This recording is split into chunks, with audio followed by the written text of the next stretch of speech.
ஆண்டவரும் இரட்சகருமாக இயேசு கிறிஸ்துவின் இனிய நாமத்தில் உங்களை யாவருக்கும் அன்பின் வாழ்த்துக்களை தெரிவித்துக் கொள்கிறேன். அருமையான தேவப்பிள்ளைகளே, புதிய நாள், புதிய நம்பிக்கை, new day, new hope daily devotion மூலமாய் இந்த நாளில் கூட உங்களை சந்திப்பதில் நான் மிகுந்த மகிழ்ச்சி அடைகிறேன். அல்லேலூயா. பாருங்கள், இப்போ தான் ஒரு புது வருஷத்தை நம்ம கடந்து வந்த மாதிரி இருக்குது. முதல் மாதத்தை முடிஞ்சு இந்த 2வது மாதத்தின் கடைசி நாளுக்குள்ளே வந்துட்டோம். 2 மாதங்கள் வேகமாக போயிடுச்சுல தேவப்பிள்ளைகளே. 2 மாதங்கள் ஆகியும் இன்னும் என் வாழ்க்கையில் இன்னொரு பெரிய மாற்றம் வரல. நான் எதிர்பார்த்த காரியம் நடக்கலை. ஒருவேளை என்ன காரியத்தில் குறைவுபட்டு நீங்கள் சோர்ந்து போயிருக்கீங்களோ, பயப்படாதீங்க. நீங்கள் ஆண்டவர் சொல்லுகிற வார்த்தை என்னென்னா, எரேமியா தீர்க்கதரிசன புஸ்தகம் 17ஆம் அதிகாரம் 7வது வசனம் கூட வாசிக்க கேட்போம். கர்த்தர் மேல் நம்பிக்கை வைத்து கர்த்தரை தன் நம்பிக்கையாய் கொண்டிருக்கிற மனுஷன் பாக்கியவான். ஆமென், ஆமென். கர்த்தர் மேலே நம்பிக்கை வச்சு கர்த்தரையே தன் நம்பிக்கையாக கொண்டிருக்கிற மனுஷன் பாக்கியவானா. அதே பிள்ளைல ஆண்டவர் உங்களை என்னை எப்படி வைத்திருக்கிறாரு? பாக்கியவான், பாக்கியவதியாக வச்சிருக்கிறார். நீங்கள் பாக்கியவான். ஏன் தெரியுமா? நமக்கு நம்பிக்கை யார்? அவர் தானே, ஆண்டவர் தானே. நம்மளுக்கு சோர்ஸ் அவர் தானே, நம்மளுக்கு அஸ்திபாரம் அவர் தானே, நம்மளுக்கு ஆதாரம் அவர் தானே, நம்மளுக்கு A to Z ஆண்டவர் தானே, எல்லாமே ஆண்டவர் தானே. ஆண்டவரை நம்ம சார்ந்திருக்கிறோமே. தேவப்பிள்ளையில யார், எந்த ஒரு விசுவாசி யார் ஆண்டவரை அஸ்திபாரமாக ஆதாரமாக 100க்கு 100 அவரை சார்ந்து வாழ்கிறாங்களோ, நிச்சயமாக சொல்கிறேன், அவங்கள பாக்கியவான் பாக்கியவதியாக தான் கர்த்தர் வைப்பார். அல்லேலூயா. வசனம் அழகாக சொல்லப்பட்டிருக்கு. கர்த்தர் மேலே நம்பிக்கை வச்சு கர்த்தரையே தன் நம்பிக்கையாக, எனக்கு எல்லாமே அவர் தான் அப்படி 100க்கு 100 சரண்டர் பண்ணிவிட்டு அவரை சார்ந்து கொள்ளுவர்களுக்கு பாக்கியவனாக வைக்கிறார். ஏன் தெரியுமா? 8வது வசனம் ரொம்ப அழகாக இருக்குது.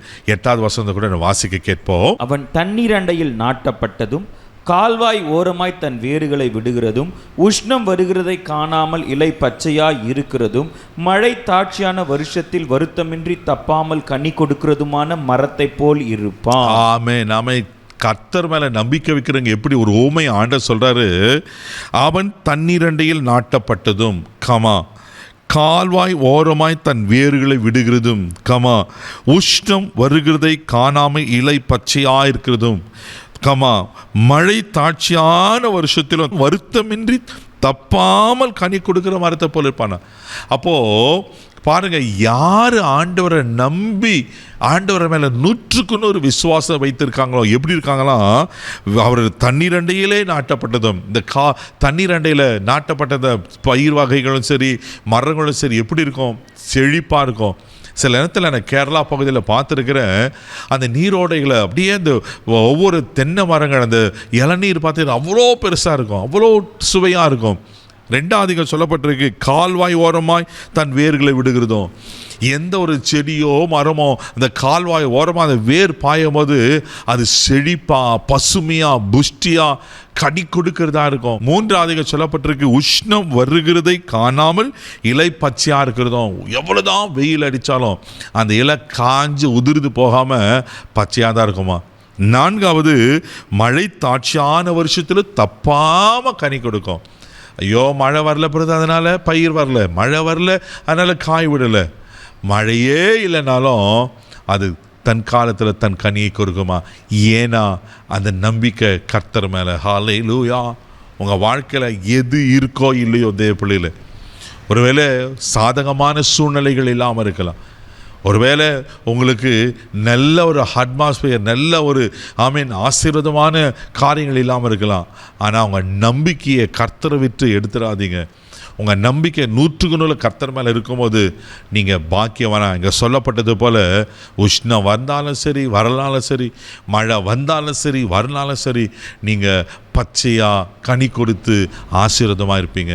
அதனால தான் யோபு இதை நன்கு அறிந்து சொல்கிறாரு, அவர் என்னை கொன்று போட்டாலும் அவர் மேலே நான் நம்பிக்கையாக இருப்பேன். யோபுடைய வாழ்க்கையில் பார்க்கும்போது எல்லாமே அழிந்து போயிட்டு, ஆனால் அவருக்கு ஒரு நம்பிக்கை. அதனால தான் யோபு இழந்ததெல்லாம் இரட்டிப்பாக பெற்றுக்கொள்கிறார். தேவப்பிள்ளையில் உங்கள் நம்பிக்கையை விட்டுறாதீங்க. கர்த்தர் புதிய மாற்ற கொடுப்பார், புதிய ஆசீர்வாதங்களை கொடுப்பார், நிச்சயமாக உங்களை நடத்துவார். கண்களை மூடி நம்ம ஜெபிக்கலாம். தகப்பனே, மக நன்றி சொல்லி நம்ம துதிக்கிறோம், ஸ்தோத்திரிக்கிறோம்ப்பா. ஆண்டவரே, கர்த்தர் மேலே நம்பிக்கை வச்சு கர்த்தரையே தன் நம்பிக்கையாக கொண்டிருக்கிற மனுஷன் பாக்கியவான் சொன்ன போல எங்களை பாக்கியவான்களா பாக்கியவதிகளாக வைப்பீராக. அன்ற தப்பாமல் கனி கொடுக்கலாம் எங்களை மாற்றுங்கப்பா. என்ன கனிக்காக எதிர்பார்த்து கொண்டிருக்காங்களோ அது நிறைவேறட்டும். அந்த வாஞ்சைகள், ஆசைகள், எதிர்பார்ப்புகள் நிறைவேறும்படியாக ஜெபிக்கிறேன். நீங்கள் அப்படி செஞ்சிட்டீங்க, அதற்கு ஆசீர்வாதம் இந்த நாள் முழுதும் கரம்பிடித்து நடத்தும். இயேசுவின் மூலம் ஜெபம் கேளும் பிதாவே, ஆமென். நம்பிக்கை விட்டுறாதீங்க, தைரியமாக போங்க. God bless you.